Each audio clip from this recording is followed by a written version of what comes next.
Good afternoon. It is Thursday, June 19th, and I don't know about y'all, but I seriously cannot believe that 2025 is just about to the halfway mark, which means for all of y'all who are going to tune in today, it's time for your checkup. And you didn't want to do this any more than anybody else did because it's hard to take a look at June and realize that half the year has gotten away and maybe your business isn't doing what you thought it would do. But maybe you've had some wins and maybe your personal life is still a hot dumpster fire of drama, but maybe it's gotten better. So as we get going here today, remember this is our mid-year KickTail check-in. If you were with me way back at the beginning of 20 and 25, I do this business planning session of sorts. It's Leigh Brown style, so it's not really normal. And you had the chance to get your thoughts and brain together for 2025. And now we're going to see where you are in the process. So if you did not watch the KickTail live hour-long process, you can go find it on my YouTube channel. I probably should have put the link here, but I'm a realtor and I forget things. So if we've never met and you happen to click on this because you saw a little live button, hey friends, I'm Leigh Brown. I'm here in Concord, North Carolina in my One Community Real Estate office. And today we'll talk to you small businesses about where you are. Now, here's where we're going to start. If you're logged in right now, I need you to start with the positive news. So put something happy in the comments. Tell me something you have done this year that you meant to do. And I don't care if it was get up out of the bed one extra morning or if it was get up 30 minutes earlier. Those are wins too. And especially in an entrepreneur business where you frankly don't know what your day is going to bring. I want to see some wins. So let me click over to my comments here so I can see some of the wins. Now, y'all submitted these to me earlier today, and I'm just going to tell y'all what some of your friends have had as wins. We had somebody that had 6 closings in May. High five, friend. That's amazing. Oh, Carrie, you went full time. Let's go. Let's go. That's a hard decision to make. So yay, you. Somebody in here went full-time follow through on their CRM, client relationship manager. And listen here, Jeff, I've got the coolest tool I just got introduced to, and it's changing our lives over here. Oh, let's see. Somebody is doing better after some illnesses. She is doing better with health. So that's amazing as a praise there. Here's somebody that got recognized in the top percentage in her marketplace, but she'd like to go up a notch. I always love that confidence and competitive nature. Here's somebody who is moving to a new building after 4 years of owning a company and renting. How about that? Star, you got your LLC. I'm so proud. Yay. And y'all, if you would just say a prayer that Star decides to be One Community Real Estate in Western North Carolina, I would appreciate that because I feel like she could kill it, but I'm just going to speak it into existence. All right. So put your wins in here. It's very important, y'all, when you're going to look at your business. When you have a hard moment of understanding that your sales aren't really what you wanted, or maybe they were, but you feel like it's not as good as you could have done, it's important to celebrate whatever your win is. With my 20-year-old daughter, I tell her tiny wins. We're looking for a tiny win every day because that's what keeps you going in the morning. And let's see, Steve got his last rental house fully fixed this month after Helene. Dude, that's amazing. And I should probably tell y'all that Western North Carolina is still in need of your love and help. And if you happen to be a North Carolina realtor on here today, I'm going to give you a treat, something you can put into your newsletter or into your phone calls. And the treat is that the state has finally made available the federal HUD money for repair and replace houses. That link is renewnc.org. I think you ought to get on the phone if you are a North Carolina realtor and tell your people the money's available. Get on there and apply for it. That's renewnc.org. And I guess I should put it over here in the links because I didn't tell anybody to do that in advance. So I will do it. Boomski, boomski. Marie, you got on LinkedIn. Way to go. All right. So now let's talk about where you are in your business.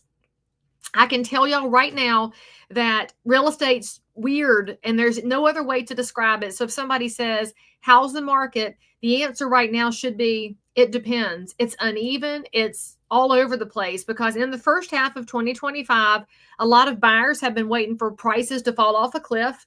They haven't. They've waited for interest rates to go back to 3%. They're not going to. And a lot of sellers have tried to figure out, well, are the prices still good like during the COVID years, or are we in a challenging space?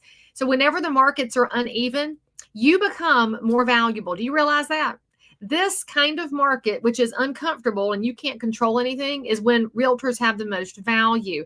By the way, if you've logged in and you're not a realtor, you got to look at your profession and figure out Where in the world do I have the most value? That's what leadership looks like. Leadership looks like you taking a step back, having a look at your life, your business, your nonprofit, whatever you work in, and saying, okay, what is happening outside of here? What are the external factors? And then what can I control? And the biggest thing you can control, attitude. It's those little wins. So let's figure out how we get the word out about what we do, no matter what's happening outside of us. So let me start with one of the questions here. Since I mentioned that the real estate market is uneven, I did have somebody who said, how do you convince Zillow experts that they do not know more than I do? All right. So first of all, if you're going to overcome any expert, whether it's Zillow's premier agents, AI, your friendly neighborhood realtor down the street that you respect, or the less than friendly real estate expert down the street that you would like to pluck all their eyelashes out, but you shouldn't, because that would not be the good Christian thing to do. And so when you're faced with trying to establish yourself as an expert, I want you to figure out what you bring to the table. This is the hardest thing for entrepreneurs to do, especially when you're busy and you're trying to do 1,000 things. What knowledge do you bring to the table? I'm going to pick on, oh, hey, Massachusetts. Stephen, I was in Boston earlier this week and they said I had an accent. And I said, y'all do. So what I will tell you is that you've got to know what you're an expert about. I'm going to pick on Star Franklin here because she is a good realtor friend of mine. She's here in the foothills of Western North Carolina. And Star is wildly involved with the political environment in her town of Valdez. That doesn't mean she's a political partisan hack, crazy nut job. What that means is she's involved politically. She knows all the players. She talks to all the players. When there is a discussion about an apartment complex, she's going to bring a real estate opinion to it. When she's talking to somebody about planning and zoning, she's going to be able to say, here's the impact on roads and schools and real estate. If you want to beat out other experts, know something that they don't know. I'm going to tell y'all right now, a lot of real estate professionals stay away from politics. Well, just remember that politics is not necessarily what's happening in DC. That is a distraction, takes your eye off the ball. I want you to focus locally. I want you to know what's happening with housing supply, what's happening with jobs, are they coming or going, what's happening with taxes, because all of those things impact your clients. That's something that most of your competitors will never look at. And spoiler alert, AI can never explain the local political environment around you, and neither can any website. So start setting apart what you do that's different. That means when you're meeting with that prospective seller or that prospective buyer, you're going to tell them, hey, if you want to live here, it's amazing. Boom, boom, boom. Here are the things to watch out for. Boom, boom, boom. It's not a negative. It is knowledge.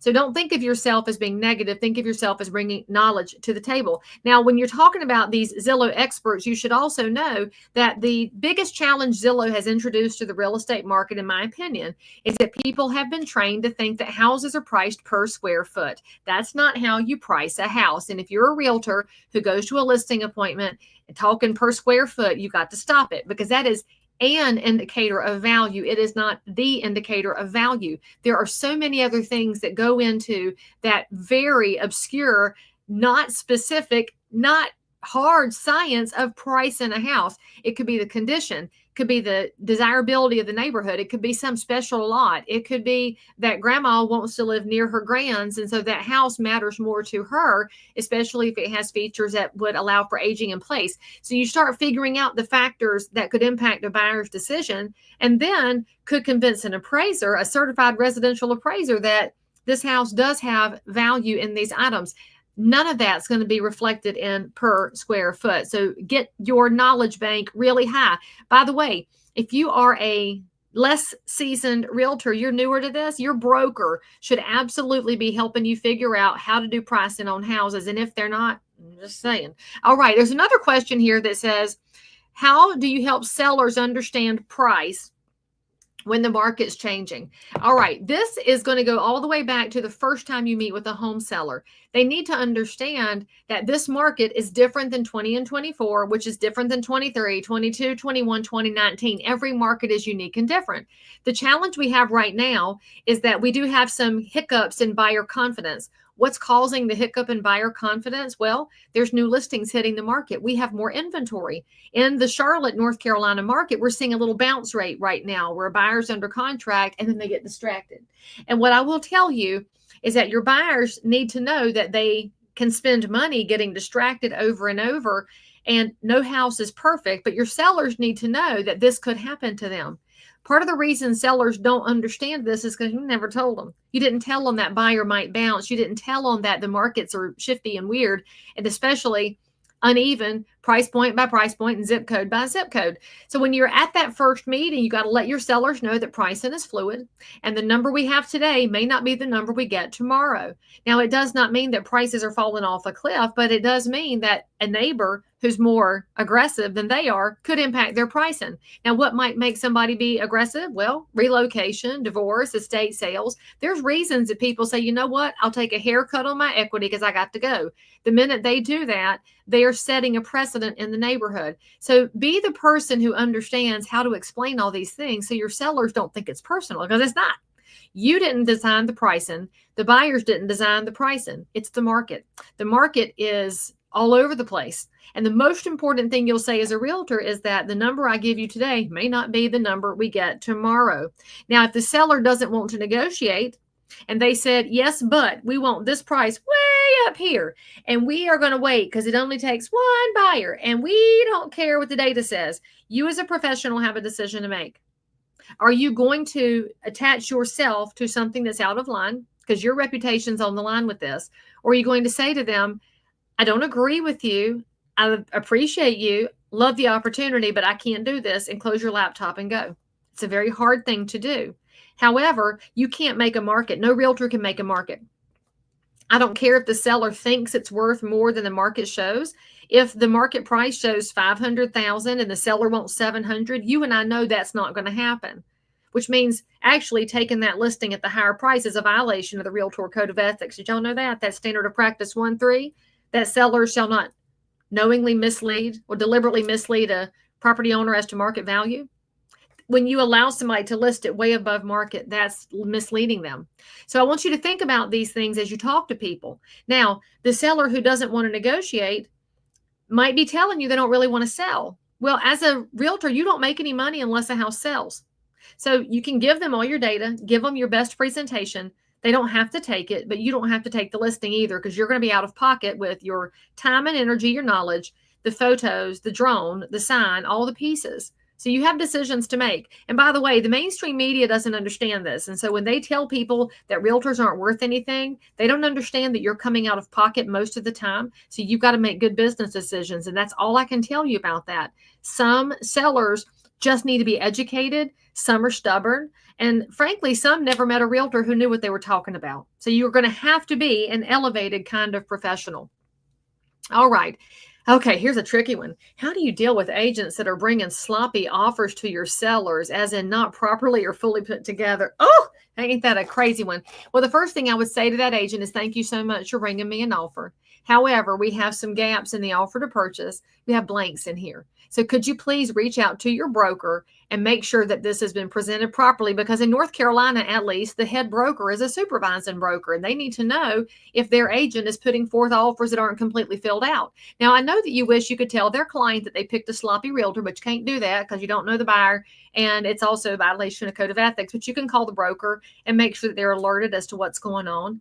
Unfortunately, there's not a way for the public to know when they've stumbled upon a bad agent and they've gotten connected to them. They're just going to have to see it, unfortunately, in the process, unless they happen to watch this video. And if you have questions about your agent, don't call me, call your agent and say, I have questions, because I watched this live stream and I'm not even in real estate. Okay. Oh, somebody did say, how do you price a house correctly in this crazy market? What I will tell you is what I learned decades ago. We have range pricing. In fact, I think it was Prudential Real Estate's whole business model was on range pricing. Somebody can tell me in the comments if I am right about that. I think it was Prudential, but I don't even think they have real estate anymore. They don't have them in Charlotte. But I remember the best, one of the best here in Charlotte was Tracy Gentry. He's still in the business. Amazing realtor, one of the best you'll ever deal with. And he was the king of range pricing. And so because I'm the person who's a sponge, like, that's really smart. I learned what they did from within my own company. So a range says, based on the comps, based on the market, it could go as low as here and as high as here. And then the seller gets to pick from the menu of pricing, no different than if they're at the Golden Corral. Now, if you want to talk about what leadership looks like walking in the door and saying, I understand that there are options, and here they all are. Leading from a place of abundance is great for your business because it lets the person across the table have a little agency in this process. And that is a good thing, my friends, a really good thing, because you shared with them the whole menu. You told them, here's what happens here, here's what happens here. And now they've seen a big picture. So when you're discussing the big picture, you're going to ask them a question. And I like to do this with a pen and paper. So let me get a pen and paper, which is tricky on a realtor's desk to find something that's not been scribbled on already. So here's a notepad, all right? You're going to draw a line like this, straight across. On one end is T, that's time. On the other end is money, okay? You're going to show this to your seller and say, here's the ink pen. Here, hold it. Now, where are you on this scale? Is time more important to you, or is money more important to you? And some sellers will tie themselves into a pretzel and say, but I want it to go fast and for top dollar. And you get to say, pumpkin, that's not how the range works. If you want it to go faster, you price on the lower end of the range. And if you want more money, you price on the higher end of the range, but it may cost you a little bit of time to get there. It's the consumer's choice. That's what great professionals do. That's what great leaders do. You show the choices. You don't walk in and declare things. That's really not lovable for anybody. So make sure you're showing this as they figure out how this works, because our days on market are changing and they're all over the place. A skilled professional knows the data in their marketplace. So I want you to go look yourself up. What are your days on market? What are the days on market in your zip code? And that way you have a data point that you can share. Daniel, that was right. See, I was right. It was prudential. Whoop, whoop. I remembered things, even though I'm of a medium age and I don't remember things. Okay, so let's talk about our business plans here for a second. Somebody said, I need help understanding where to get business from my past clients. Okay, do y'all want me to tell you the coolest tool I have discovered in recent times? I mean, I'm waiting for y'all to tell me in the comments that you want to see this tool that I found, because I'm about to come out of my skin to show y'all on the screen here. Somebody tell me in the comments that you want to see this tool, because holy crap. All right, so let me tell you about this. Actually, I did tell some realtors yesterday over in Rutherford County, North Carolina. I was visiting with the Foothills Realtors, and I told them about it, and the three of them were like, ooh, and the rest of them looked clueless, which means some of them were prepared and some were not. And so here's what I'll tell you. If you are in the business, and if you are in any business, mortgage, real estate, selling hand stationery down the street, you should have a database, and your database should have people you have done business with, the past clients. It should have the future clients. Some of them are prospects because you have fully vetted them, and some are suspects. They just came through your pipeline and you haven't really had a meet and greet with them yet. And then some are your friends, and some are your family, and some are the people from church, and some are from your old job. So that's your database. So starting point number one, if you don't have that in a format, whether it's an Excel spreadsheet or a Google sheet, if you're cheap, or it's in Top Producer or KV Core, which is now called Bold Trail, whatever program you have to have all those people in a list. All right. That is a CRM. That is role number one of ever achieving a business plan, is to know where you start. Okay. So we're going to get the list together. Now, if you're like most realtors, including like me, you wake up in the morning with a plan. And then because you're in real estate, your day goes completely sideways, because now you have to show this one house, and now you had an offer to come in, and now you've got to deal with this, and then you've got this, and your day turns into bubbles and notifications. And all of a sudden that wonderful plan that you had is dead. And you knew that you were supposed to go to that CRM and call somebody. And y'all can know that I'm right about this, because you know I'm right. And especially if you've been in a long time. I will tell y'all right now, I'm the worst at following up with my database because it's too big. There's like 12,000 names in it, because I've sold over 4,000 houses in my 25 years. And the other names are, some of them are agents and some are friends, and some of them are deals I lost. And, it's just a whole manner of things. So then I find this tool. Let me stick it on the screen for y'all. So, I don't like AI, right? I think it's a tool of the devil. I'm just going to say that I don't think this one is a tool of the devil, because I like it. So full disclosure, this is the one I like. So this program is, go to prospectprotool.com and you'll get a link to it. It's called Fellow, Fello. And there's a QR code. So snatch that off the screen. Here's how it works. They take their tool and they plug it into your CRM, into your world. So I have Bold Trail, which was KV Core. So this plugs in, pulls up all my people, tells me what they owe on the house because it pulls their mortgage, plus it pulls HELOCs and anything recorded down the courthouse. Whoop, whoop. And it's going to tell me who's on title. I mean, is there somebody in my database that sold their house and did not call me? There's lots of those, and it hurts my feelings every time. But frankly, it's on me because my follow-up is not great when I'm busy. I'm honest, y'all. And this tool goes in and figures out how long they've been in a house, and it starts bubbling up leads for me. It also plugs in with Follow-Up Boss so that it will help you with your follow-up. It's amazing. It's amazing. But I will tell you, when you have your little prospect call with them, when they do your demo, they're going to tell you how much business you've lost by not following up with people. And you're going to throw up in your mouth a little bit. And then after you've had that little come to Jesus meeting with yourself, now you have the chance to go call people and you'll know who to call. Because I would say this, one of the reasons that any small business or entrepreneur does not do good follow-up is A, you don't know who to call. B, you don't know what to say. And then C, it's so big. It's the whole elephant thing. Well, how do you eat an elephant? One bite at a time. And this is the bite, y'all. And it's actually way more affordable than I expected. And it's less expensive if your database is smaller. So if you're a more established agent like myself and you've been in a long time selling a lot of houses, it's going to cost you a little more than it does for somebody else. But I'm just going to say this. Holy smokes. Check it out. Look, I'll have one of my agents on the call with me, and we had to cut the man off. And I said, done, quit selling. I need to buy this. And I don't know the last time I've done that, because I just got to tell y'all, did everybody get the QR code before I take it off the screen? Let me talk for one more second for those of y'all that did not get your phone up to get the QR code, or the website if you don't like QR codes. If you delegate something, so this is delegating, cleaning my database to an AI tool, because, oh, I forgot to tell y'all, if all you have is an email address, this is going to go scooting out and find their information for a dime. So it's doing the work that I should have done. Okay, fine. I'm going to use a tool to get it cleaned up so then I can do my human piece. When you delegate something to someone, whether it's to your assistant or it's to an AI tool or it's to a virtual assistant or to your spouse or your kids, whenever you delegate something, you're still doing it. Hear me on that. Delegation is still doing. All this means is that you're being freed up to do the right things with your time. Because to be honest with you, if you are a professional realtor, a professional loan officer, a professional gallery owner, you don't have time to clean up your list. You don't have time to clean your database. You should, but you don't, because your time has to be spent in what we call revenue producing activities. If you're going to reset your business plan, hear me on this. Your life is made up of two kinds of activities: revenue producing and non-revenue producing. Revenue producing activities for realtors, being in front of buyers in a consultation to explain your value and have them sign a buyer broker agreement. Listing appointments where you explain your value, you win their trust and have them sign a listing agreement.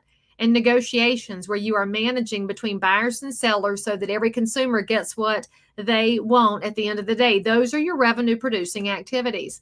Cleaning your database is an NRP, non-revenue producing activity. Now, it looks like it could generate revenue in the future, but the act of doing that cleaning work is not revenue producing. And that's when you delegate that out to someone who is more skilled at administrative tasks than you are. Because y'all, that's not your skill. A great realtor is seldom skilled at administrative tasks. Let's just be honest. That's why y'all miss initials.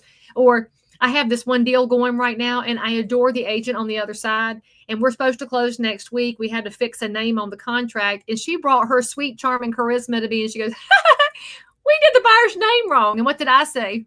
I got you, girl. And so we've handled it because she caught an error. She brought her charm and personality forward to fix it. I love that kind of honesty and humility. We fixed it. She's still one of the best co-broke agents I've had in forever. And Kara, if you're watching this, high five, sister, for being such a joy on the other side of this transaction. But the reason that we let things like that fall through, we're not administrative professionals. So that's when you get somebody that is a pro who's good at emails, phone numbers, updating. And maybe that's a human in your office, and maybe it's an AI tool like the one I just showed y'all. I can't even with this. So I'm just going to remind you that when you're freed up to do buyer consults, listing presentations, negotiating, if you're a lender, this is buyer meetings, this is helping them lock a rate. These are the things that produce revenue. It is the non-revenue producing things that you need to surround yourself with somebody to help you. All right. which, by the way, that's another business plan tip you need to take forward for the rest of 2025. And I'm going to say this to Leigh Brown too. Stop saying yes to everything. Just stop. You're saying yes to some of the wrong things. And I'll point this out when we look at a market that's not doing perfectly. Sometimes you say yes to everything because you're so anxious, but your anxiety is leading you into the wrong pathway when you really should be focusing. So I want you to figure out what you could focus on for the rest of 2025. If you're the person who wants to sell more houses, what's the gap to sell more houses? Is it more time spent in the business, or is it less of this time spent in the business? Do you need to put down the social media? Do you need to step away from the doom scrolling that's eating your life up? For some of y'all, do you need to cut the news off and quit looking at it? Because if it adds to your anxiety, you can't call somebody and cheerfully ask them if they have questions about real estate. Because I will tell you, I get my inbox full every morning of headlines about real estate. I can't read some of them, y'all, because it's not helpful. It is wildly misconstrued in the media, what we do and how we do it. And let me give y'all an example of why the news is not your friend, okay? This is very important for your business planning, that you get your time managed and your blinders on. I read an article from a very well-known national publication written by a very esteemed journalist, whining about how much money realtors make. And their argument was, in some states, realtors make this many dollars, and in other states, they make this many dollars. And this very astute journalist, and I have to use air quotes because this was the dumbest thing I may have ever read. I think I lost 8 brain cells listening to this. It said that you realtors in Massachusetts, you make more commission on a house than realtors in West Virginia do. Can y'all even imagine the level of stupidity it takes to write that in a national news article? Do they not understand cost of living, cost of real estate? I mean, come on. That is my example as to why the news is not your friend.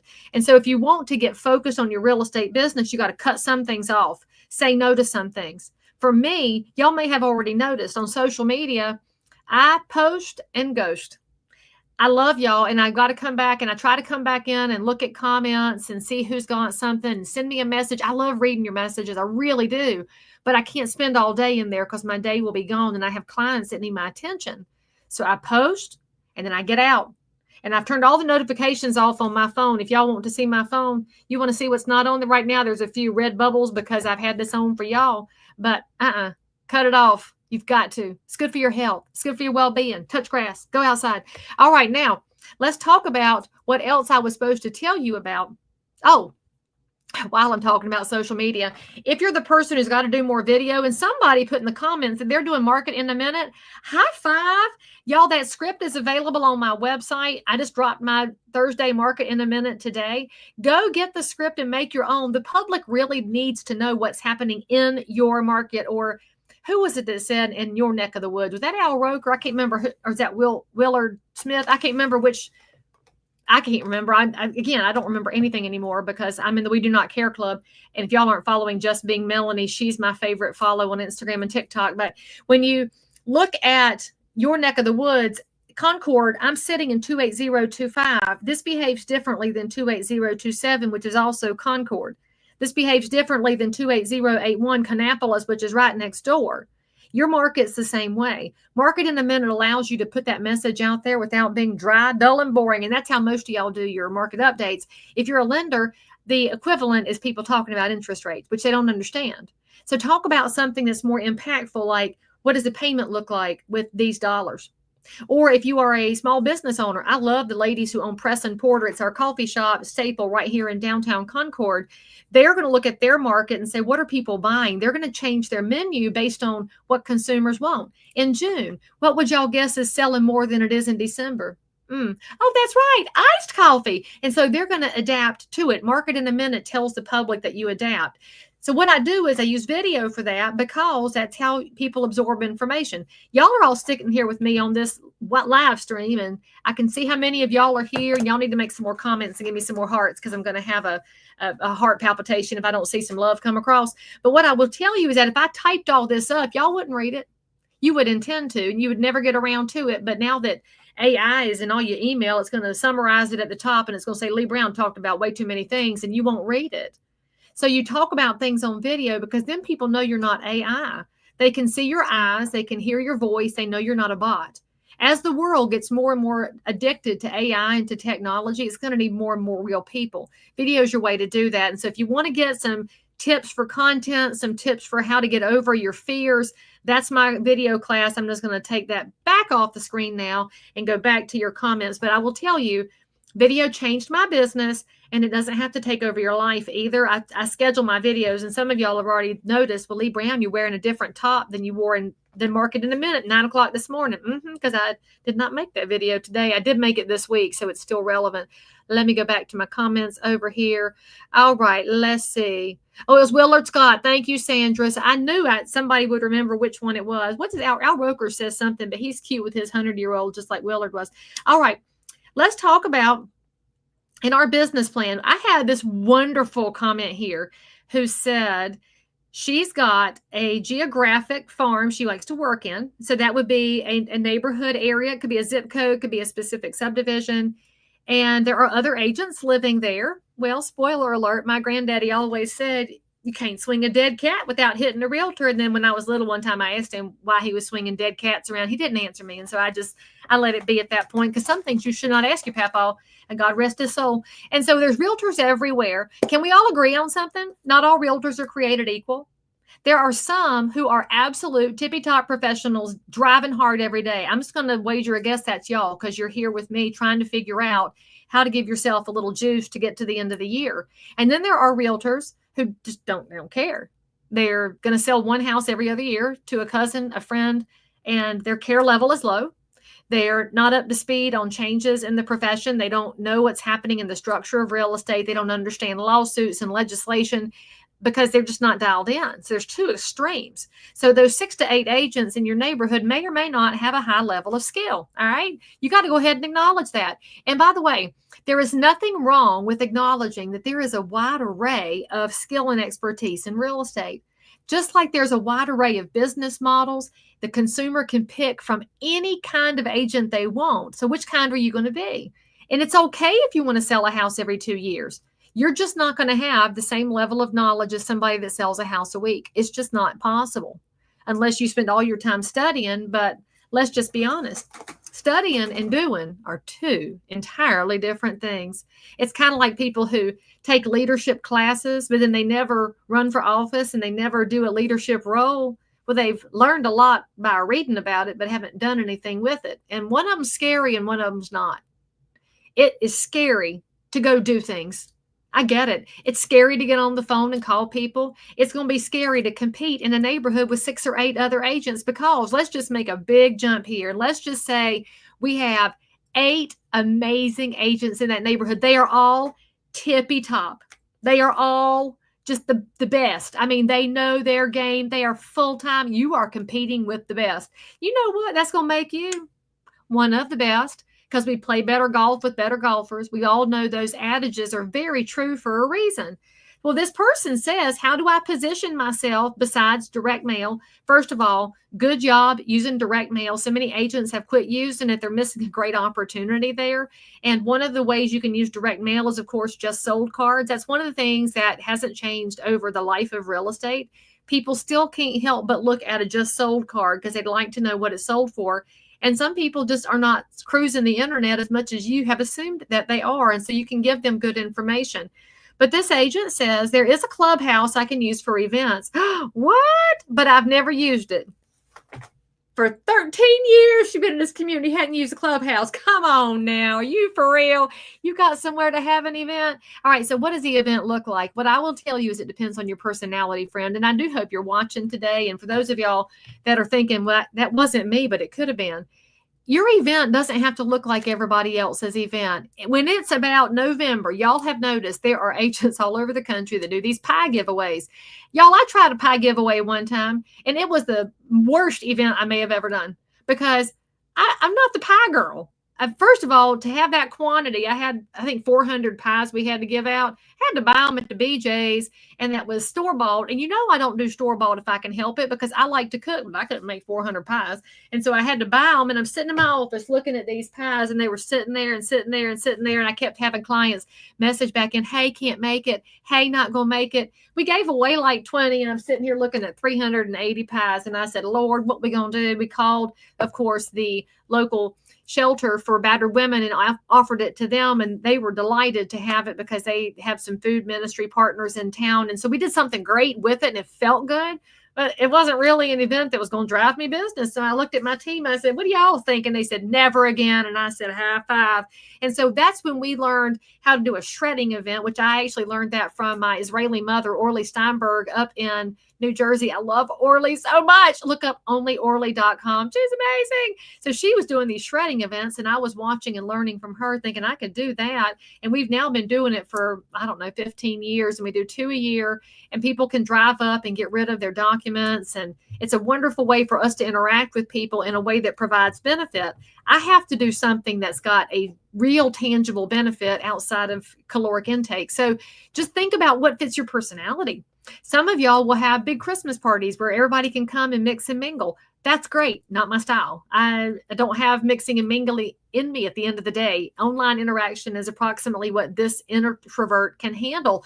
And so know yourself, know where you're going to have a great impact. So if I had a clubhouse, you might think about a back to school event. We're going to be seeing school start back up before long. Maybe you want to have people drop off backpacks. You want to do a donation event. Maybe you're going to have a face painting event for kids the last week before school goes back in. Maybe you have a celebrate your kindergartner. And even though the neighborhood's 55 plus, you know who comes to visit over there.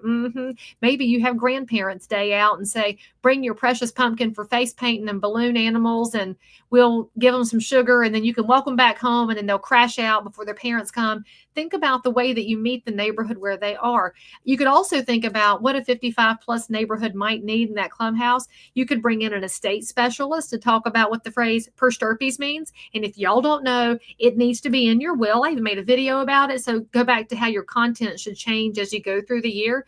You learn it, put it back out there to your client base. You could have a client event about that. You could talk about how they could fund their grandchildren's home for college, because I've got a college kid. College is expensive. Room and board is stupid. So what if a grandparent wants to buy a little 3-bedroom house near the state university so they can provide housing 18 years from now for their child? Educational events work like that. Now, if you're the person who says, "Billy Brown, I don't know anything about that," bring an expert. That's the key. You could have an expert event with a person from the state university. So I see somebody from Michigan was over here.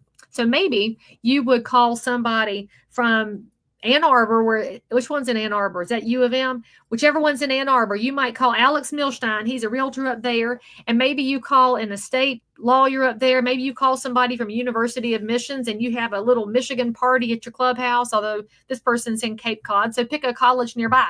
There's so many things you could do, y'all. Just get out of your own way. And by the way, I'm going to tell y'all the best advice ever from Charlie Daniels. Y'all remember Charlie Daniels with The Devil Went Down to Georgia, one of the best songs ever done? Well, here is what Charlie said. If you have an event, because I'm a realtor too, all right, and 3 people come, you are going to be crushed. You're going to say, "They don't like me," and it will beat you down. I get it. Don't do that. I want you to do what Charlie Daniels did. He said, never look at the empty seats. Always focus on those who did show up. You want to talk about Leadership 101. Focus on who's already in the room. You will attract more people later. Don't worry about them right now. Worry about who's there. Because if you have an event and 3 people show up, you get to pour into them. Ask them what's going on in their lives. Ask them what questions they have. Perhaps they have something they brought with them to be answered, and you don't have the information. You can say, "You know what, friend, I'll get back to you. I will find out." Because you can get an amazing relationship started with a small group too. In fact, now you're realizing that might even be better than a giant crowd where one loudmouth takes the microphone and eats all the energy out of the room. So remember, be Charlie Daniels. Always look at the full seats, not the empty ones. Let me jump over here to the comments and let's see. Oh, this is a wonderful question over here. Lots of people are retiring from the business. I would like, okay, so Michelle, you are cracking me up. I've been in since 76 and you're looking at the retiring agents. That's hilarious. I do love that real estate has no age limit on it. You can truly do this business until the last door that you close is the top of your coffin. And so when you want to talk to agents that are leaving the business, my suggestion is look for the values fit. And if you're noticing anything, that should be one of your clues throughout your business plan. Am I focusing on the people where I have a values fit? Am I bringing talents to the table that match me and are going to allow me to fulfill what they're looking for? You don't have to be all things to all people. Do I have to remind y'all of that? You don't have to be generic. You don't have to be anything other than your most amazing, fearfully, and wonderfully created self. So, Michelle, as you're figuring out who you are and you know your talents, maybe you are the best at luxury golf course homes. Maybe you are the first time buyer queen. Maybe you do land, you do investments, whatever your specialty is. Look for the other agents in your market that have had some business in that space. And you would call them and say, ringy dingy, hey, Betty, this is Michelle Moniz, I'm probably saying it wrong, Moniz, and this is Michelle M. And I saw that you have worked a few first-time buyer condominiums as I have. I would like to know if we could just have a cup of coffee and then go have a cup of coffee and talk about the market a little bit. What do you see and what do you see? And say, you know what? I'm trying to find out if there's any agents that are thinking about retiring. They're thinking about moving to Florida and would like to have a partner here who would take amazing care of their people and never cut them out. Do you know anybody? And then Betty says, well, funny you say that, Michelle. I just bought a place down in Fort Lauderdale and I'm ready to go. And then you can say, let's put together a proposal. I will pay you X in referral fees. I will keep your name in front of people. I will make you look great. That's always going to be part of the conversation. I've seen a lot of younger agents who want to inherit a more seasoned agent's book of business, but they forget that those people are loving of that first agent. And so they don't necessarily want them replaced. You get to be the one that says, I'd like to keep your name and your legacy alive, your legacy of ethics and competence and amazing professionalism in real estate. That's where you start having those connectivities, is understanding who you are, who you serve, who else is serving that niche, and then how you show them a benefit to letting you run their business. Oh, I love this. I like to do a charity event to raise money for charity together. That's fantastic. Kimberly, I don't know how to say your name either. See, Helena loves her pie day. See, I told y'all agents love it. This is so amazing. All right, let's see. Oh, Lauren runs a nonprofit. Me too. So let's just talk about that for a second. The business plan for a nonprofit includes often fundraising, which is no different than in real estate, creating a buyer and seller leads. So if you're going to fundraise for your nonprofit, what's your nonprofit do? You can't do all things for all people. I will say that running Patriot Relief, it's very tempting to do everything for everybody, but then I can't serve really well. And one of my most amazing partners in this process is my friend Austin Linebury. He's a builder in Atlanta, Georgia, and he is a luxury builder. So I look at his Instagram for New River Builders, and I feel all kinds of swoon over the houses, and I realize I sell normal houses, and it's not my market, but I still enjoy it. Austin told me one time that a spiritual mentor of his reminded him, do for one what you wish you could do for all. Isn't that great advice for our nonprofit worlds, for our real estate businesses, for our children? Do for one what you wish you could do for all. Maybe if we weren't spread so thin, we could do a better job for everybody, says the person who can't say no to anything. But I'll just remind you, that's also how you get funds coming in for your organization, is to know who you serve, why you serve them, and being really laser focused on that. And y'all should totally go give Austin and New River Builders a follow. And if you want house envy, you're going to get it. I'm just going to go ahead and warn you about that. All right, what's over here in the comments? Did I get everybody that had a question? Oh, let's see. Here's one that came in. I'm a buyer's agent. The seller is not offering to pay compensation on behalf of the buyer's rep. The buyer doesn't have any money. It wouldn't work, so I backed out. Okay, so, all right. So first of all, real estate is in a new world right now. So if you are a seasoned realtor, you're probably a little bit more hung up than a brand new one who's figuring things out. So when a buyer hires a buyer's agent, they're generally hoping that the fee for their broker can be worked into the deal somehow. That's generally how it works because our buyers have saved up their down payment. This particular buyer doesn't have the fee for their agent. They do have their down payment, and the seller is not willing to cover it. So the agent backed out. What I will say is this, and you're not going to like this answer. Sometimes you do work pro bono. Sometimes you might work for $1 so that there is some compensation. By the way, always talk to your broker about this. Always check with your errors and omissions policy to see what you can and can't do. There are times when you make a sacrifice for the other person in the business. But what I would say to that buyer is, because I can't charge my normal fee here because of the scenario that we're in, but I want you to get the house that you want, will you commit to going out and finding me 3 more people who need a professional realtor? Your buyer can go become an evangelist for you. And of course, you still have to convince that new person of your value. You still have to figure out the compensation package for each one of them. It can look wildly different every time, but that could be a way to work through this. I don't think I could sleep at night if I didn't figure out a way so my buyer could get the house they wanted just because the other side was being stubborn. Now, I do hope they can't sleep at night because they've made things difficult for the buyer, but we're in a tricky transition time right now. And what do you do when your entire business is being disrupted?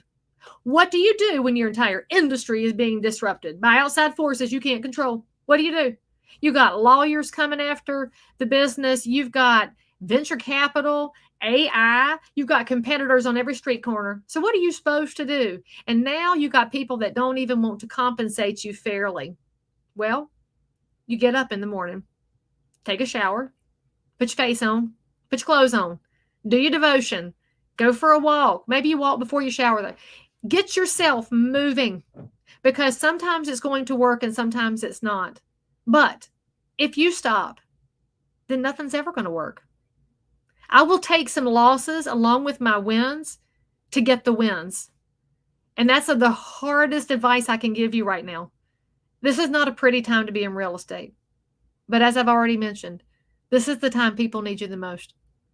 I will say this. I've learned so much in working in Western North Carolina after Helene, and the resilience of the people up there has been just nothing short of miraculous. And I've run into a lot of roadblocks. There are people that have wanted to roadblock me. There are ugly things that have been said, and there's questions about money. Generators have been stolen. I had to help break up a fight between 2 people that were tweaking. They were fighting over a broom. It was just a whole thing. And you encounter all these things. And what's the alternative?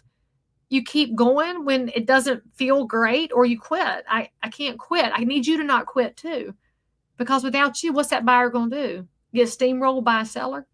We can't do that, y'all. We can't do it. All right, let's see if there was anything over here. Oh, y'all are just saying some nice things about me. I appreciate that. Y'all forgot to give me some hearts over here. I need some hearts on my screen. I'm going to cry, especially on the YouTube side. They need some likes and bells or something. Do I share time on market? Oh, makes people wonder what's wrong with it. Yes, I do. And look, I got to tell y'all, some of you agents, I love you so much. You're probably not the ones on here because y'all are the choir. So I'm going to preach to the choir. There are agents out there that get in the way of deals all the time. I had a buyer that wanted to make an offer on something, but then the agent kept coming back, being more and more difficult with demands from the seller. We had not even submitted an offer. And my buyer was like, this isn't right. And so she went away. And well, that seller might think that the agent did something wrong, but the agent should say to the seller, hey, look, I know I'm your messenger, but the more aggressive we are, the harder it is for the buyer to say yes. And so we want the buyer to say yes.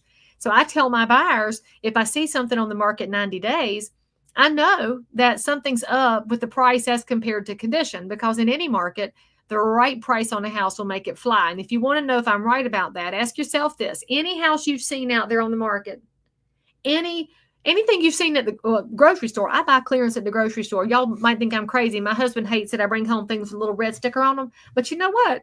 That food is still good. I don't trust these Best Buy expired by dates. It's marketing, right? So I'm in there shopping. If it's a penny, do you know what I'm buying? Everything on the shelf. You could show me these houses out here, and it might be one that is a rattle trap mess with the yellow caution tape. Don't walk up in here. You know what I would do if it's $1? Buy it. There's always a buyer. All right. So the question is, where is the buyer between $1 and the number you're at right now? And that's what your client probably doesn't want to hear. If I'm walking by a store and I see something beautiful and the price is here, I'm going to keep walking. But if the owner hollers out and says, hey, it's 40% off, you know what I'm doing? I'm going to turn around and go right back over to it. It's not the item, it's the price. And so the buyers need to understand that no matter what the scoop is with the house, the price always accommodates it. And your sellers need to know this too. Because remember this, anybody selling a house right now lived through 2021. And there were no days on market in 21 or really in 22. 23 was starting to grow a little bit. 24, we've had a little more creep. We got a little creep right now. It's still way shorter than 2010. I'll just remind y'all of that. But when you start looking at that, you got to talk to your sellers about what that looks like.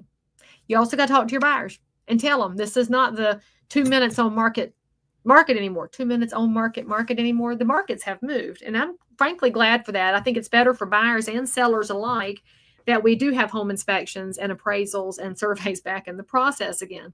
All right, let's see if there's any over here. My take, that Stephen is asking, there's a new Massachusetts inspection law taking effect October 15th where offers can no longer disclose whether or not there is a home inspection. Well, the law was co-written by home inspectors. I don't know that law, Stephen. So do me a favor and drop me the number and information on that legislation so I can read it, because as we know, legislation is contagious and what's happened in Massachusetts could absolutely happen here. So I'll be glad to read about that. I'm a disclosure person, no matter what. I think we should disclose, just because it's better for the consumer to know what they're getting into. Okay, now let's see what else we had on here for your questions. Oh, here's a good one. Yay, perfect timing. This one says, I've taken 18 months off from real estate. So you took off from, the beginning of the lawsuit drama until now. So interesting time to take off from real estate, because in the time that you were out until you're back in, the world looks entirely different. Okay, now it says, I'm renewing my membership for working with seniors. Any advice on getting back out there? You want to hear this? You know what it is. Just get back out there. I will tell you this. You just got to talk to people. If there's anything I can tell y'all about real estate, is that visibility is your number one friend. Just show up. Maybe you show up for your local political club meetings. Maybe you show up to volunteer at the Arts Council. Maybe you show up to work in a community garden. Just show up and be visible. That's your number one job in real estate, is to be visible. And now hopefully when you're not being visible in the public, you're doing some research so you'll bring some value to that consumer. But after 18 months, the thing you have to know is that the market really has stabilized in some areas. It's gotten harder in some areas and better in some areas. It's very uneven. But what the consumer needs to know is this. It doesn't matter if we're talking about stock market hiccups caused by tariffs. It doesn't matter if we're talking about interest rates being jacked in 2022. It doesn't matter if we're talking inflation. It doesn't matter if we're talking inventory. It doesn't matter. Houses are bought and houses are sold in every kind of market condition. I've got to remind y'all of that. As you figure out what your business plan looks like, houses are bought, houses are sold. Nonprofits are funded, and nonprofits are not funded. Paper stationery is bought and stationery is sold. Loans are taken out and then loans are repaid. Everything has cycles. Nothing goes to complete zero. I mean, except photography. It just changed, so it changed to digital. Oh, what about travel? No, travel just went digital. Oh, what about horse and buggy just turned into cars? Notice this. Everything that you think went to zero didn't. It just changed. And who adapted with it? Some, and some didn't adapt. So after 18 months off, you're just going to come in.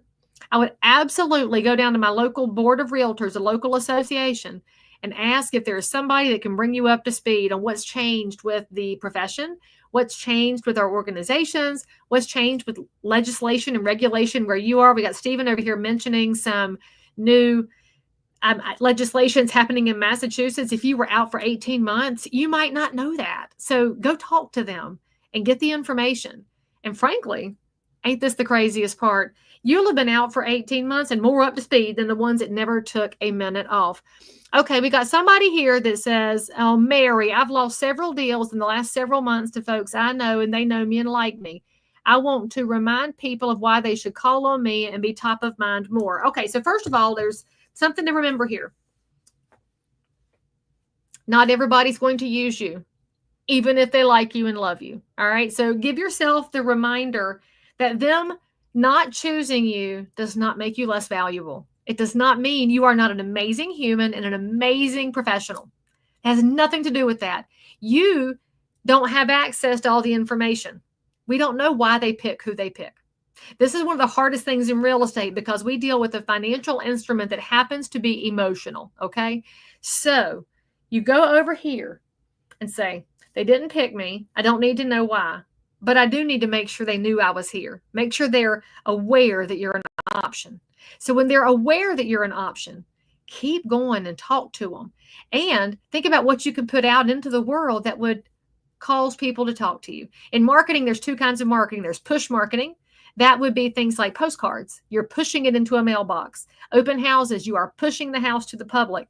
And then there's pull marketing. Pull marketing makes people reach out to you and ask a question. So for example, in my Market in a Minute videos, I love saying to let me know if you want me to talk about your neck of the woods, your zip code, your area. People can reach out to me and say, I don't want my name exposed, but tell me about my area. And then I can do that for them. So if you want to be top of mind, conversation. It's always about conversation.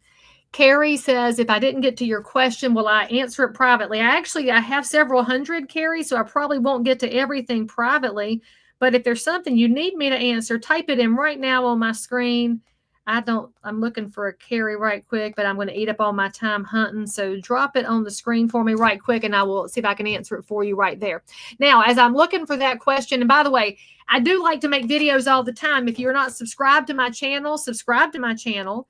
If you have not shared this with one of your realtor besties, please do. Y'all, my feelings are a little bit hurt. I was in Boston this week with an amazing group, the Leigh Realty Partners, and most of the room had never heard of me. And I was like, what? I thought I was ubiquitous. But then I remembered that over 30% of realtors got into the business less than 5 years ago. So they don't know some of the old guard like me. So you got to let them know. All right. So let me give y'all another piece of information while Carrie puts her information up there. If you were thinking that you'd like to do what I do and present and teach and be the person who helps educate fellow realtors, because we have so many that are fresh in the business and they need your guidance, I am having a speaker boot camp. I normally do this in person, but we're doing a virtual option because of some demand, request, but I'll call it demand. You can sign up right here. It's a day and a half. What I'll give you is all the tools that you need to figure out how to bring your knowledge and your heart to a brokerage or an association near you to help make real estate better.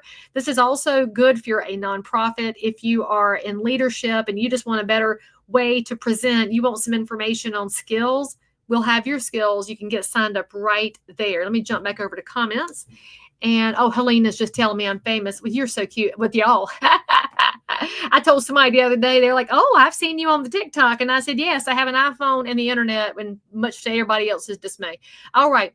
Now, in regard to that question, I'm waiting on Carrie to post hers because I think she's got a bee in her bonnet, and I can't wait to help as she's typing right there. What I want you to know is that I do have a coaching program, and I designed this one for people on a budget, frankly, because a lot of agents have wasted a lot of money in coaching over all the years, including this agent. I've signed up for every program out there. And what I learned is that I would sign up for a 12-month contract, pay a lot of money, take the first couple calls, and then start dodging the calls because I was too busy and not doing what they said to do, which is, I think, typical. So You Ask Leigh Answers is my whole video library for every one of these topics y'all are asking about. I've got information there. And then as you have questions, you can submit your question and I'll answer it for you. So you still get access to me. It's just going to be at a way more affordable cost. I think we have a deal there today. Today's subscription is 25 LBU 25 is our discount code today. I know I should just go ahead and leave the readers on, y'all, but I'm so vain. What can I do? So that's my coaching program. And yes, it's very inexpensive because I just want it to be available to as many as possible. So if you love your broker, but you're not getting the education there, education might not be their talent, and that's okay. I will help you stopgap, but there's going to be moments when I say to y'all, ask your broker. AYB is one of the most important things we say in this business. Let's see. Okay. So Carrie's question is, she's the one that has gone full time, and I did high five you on that earlier. And she says she's spending a lot of money and not getting a return on leads. You've already reached out to your sphere of influence. Okay. So when we say reach out, I'm going to be hard mom here. Okay. When we say reached out to sphere of influence, you have to be aware that it takes a lot of outreach to break through the noise. And when I say noise, people are looking at Facebook, Instagram, Twitter, the news, their parents, their friends, their noise. Everywhere is noise. There's very little quiet in our lives. And so if you're the real estate pro who reached out one time and then you didn't reach back out again, a month from now, they've heard from a lot of other things. And then they drove by the house they were thinking about, and then they got an app and they've totally forgotten you. And so what we know is that the average American adult retains a marketing message for 21 days. Well, actually, they used to. Now it's down to 16. They don't even retain the marketing message. Even if you're offering something crazy cool, they don't remember it. Frankly, it's why when I do a free session, I include my coaching program, because some of y'all don't know I have it. I got to remind you, right, in case you want it. And so you think about the program that was designed by Larry Kendall. He created Ninja Selling. Larry is from the group out in Fort Collins, Colorado, one of the most talented brokers and instructors ever to live. He's, of course, still alive, and he's not old. And his business partner, Chris McElroy, one of the biggest hearted humans in real estate. Look up those Colorado legends anytime. Buy their books. Ninja Selling talks about the 8 in 8. So carry that whole sphere of influence. Once a week for 8 weeks, you're going to touch them. Maybe you're going to send them a 4th of July reminder. You're going to say, hey, come out and see me at the parade on July the 4th. Independence Day is coming. And y'all, you know, next year is the 250th birthday of the country, right? Next year is going to be client party extravaganza for all of us who sell the American dream. Can you even imagine? I got to plan something big. And so you might make that one of your touches. July 4th is coming. And then here's a coupon to an ice cream shop, because if you go to your local ice cream shop, they might give you a coupon to give to your clients. And then your next one might say, hey, there's some updates on the market. Click here to get a quick home value. And then your next one says, don't forget that we need school bus drivers for the area. You could have your 8 things can be any kind of touch, but it's 8 weeks, 8 in a row. And you're going to think, Leigh Brown, that's too much. I'm going to aggravate them. No, you won't.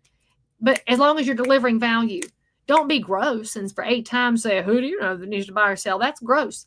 Because every time you reach out, you are your name, your company affiliation, your phone number. They know what you're doing, because now you're beating it into them slowly and gently with good information. And at the end of the 8 weeks, then you're going to hit a rhythm. Every 14 to 21 days, you're going to touch them.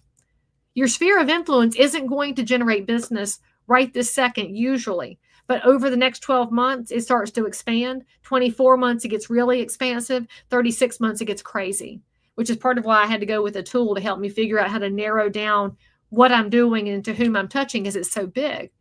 But also in real estate, I'll give you another tip on getting some business. Paying for leads, I don't like, because I don't think you need to. I think the human connection is better than internet people who get aggravated, that we call them. So get yourself involved. Go find a nonprofit that matters to you and pour yourself out, because it will come back to you. I promise. It's not an overnight thing. It's a long-term marathon way to build your real estate business. The other thing I will say is, if you have new construction near you, go visit your builder reps. Go talk to the model homes. Go figure out what they have in price point. Be delightful and friendly to them on a Tuesday or Wednesday when it's quiet in the model. And then ask them, may I sit an open house at your inventory home? May I help you over here? May I help a person who came in that wanted to buy, but they were looking for a resale home? There are ways, and you can do this. And part of it's just don't get in your own way. Last one, let's see. Oh, Lord, this one's kind of crazy. So we got to answer the crazy one. How do you effectively decline? And let me take this off the screen now. Did y'all all get your little QR code with your discount? And let me pull that down. Okay. Now, how do you effectively decline an assigned appraiser due to personal issues, or request not to be assigned to a specific appraiser due to past discrepancies up front? I would call the lender and tell them that if you've ever submitted a reconsideration of value, an ROV on an appraiser, there is a good reason to let them know that, because it's not that their values were wrong, but we all know how humans work. If you never submitted, though, okay? So I'm just going to go ahead and tell you the hard truth here. If you have an issue with an appraiser, but you never submitted a reconsideration of value, I don't think you have a leg to stand on, because they're going to think you're on a personal witch hunt to hurt somebody, or they're going to think that you're trying to influence the value. You got to be very thoughtful, because many of our appraisers are realtor members, and there's a difference in a licensed appraiser and a certified residential appraiser. So you can request a certified residential appraiser. Just talk to the bank. and say, hey, there's a fella by the name of Joe Bob over here, and I have submitted a reconsideration of value on Joe Bob's appraisal 2 times. I just don't think we have a name that's going to help us here. The bank can then get another appraiser, but you can't do it after the fact. All right. So be upfront is my best advice on that. Well, frankly, that's my life advice for y'all today is you get your business plan shaken up and get the dust wiped off. Know who you are. Know what you do. Know how important you are. And then don't be afraid to stand up for yourself. When you know those things, it's easy to put your shoulders back and get your business plan moving forward, because at the end of your business plan, at the end of every successful transaction that you do, every successful client that you touch is a life. It's the one thing I think we forget in our very divided world. Even when we're irritated with somebody, they're a human being. Something went on in their world. So we could know our strengths and we can show our kindness with our strength so that we can help create success for the person at the other end of it. That means your business plan is going to have some more successes this year. And I cannot wait for y'all to sign up for KickTail when it comes back at the end of the year. I can't wait to see some of y'all in the coaching program. I wish all of you would, but you won't, and that's fine. I love you anyway. What I want you to know is this. Real estate happens. You may as well be in the middle of it. Mortgages happen. You may as well be in the middle of it. Nonprofits need to serve their communities. Yours may as well be in the middle of it. So ask yourself this, all right? Most important thing I can tell you before you leave me today. If you give up and you stop working and you stop trying, the people that you love, who are they going to rely on? Without you, who fills the gap? You will realize that you're filling a gap that can only be filled by you. You are uniquely created for this time that you're in. And I wish you every success as you pick up the pieces of your business plan and drive it forward. I can't wait to see y'all. Click these bells to subscribe, click share, tell a friend, bring this to your sales meeting, because real estate doesn't really have to be as lonely as we make it, even if all we have is the internet. I'm Leigh Brown, signing off, and I'll see y'all around.